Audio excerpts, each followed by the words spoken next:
ហើយស្ដេចប្រគល់ណាលោកចូលរួមប៉ុន្តែ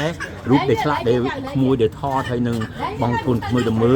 គឺចំមាំងយើងប្រើសំពៅណាយើងអុំថយបក្រោយប៉ុន្តែបើយើងងាកទូរស័ព្ទយើងមើលទៅខាងលើយើងភ្នែកមើលលើគឺដូនតាយើងឆ្លាក់មានមួយក្រុមនោះប្រើទូកងរឃើញអត់គេនេះគេទូកងគេនេះលើគេបងនោះអញ្ចឹងបានជាយើងមានប្រពៃណីបនអមទូកដែលយើងគេតែប្រកាសណាឃើញណាអញ្ចឹងគឺយកប្រវត្តិតាមប្រវត្តិសាស្ត្រដែលយើងវៃជាមួយចាមដើម្បីរំលឹកដល់វិរៈភាពកងទ័ពយើងឃើញណាអញ្ចឹងយើងមានប្រវត្តិនេះគឺហើយបើនៅជារៀបវិញមានពេទ្យទី7ព្រះអង្គកសាងទីពេទ្យមួយទីគឺលោកព្រះអង្គទៅថាគ្រប់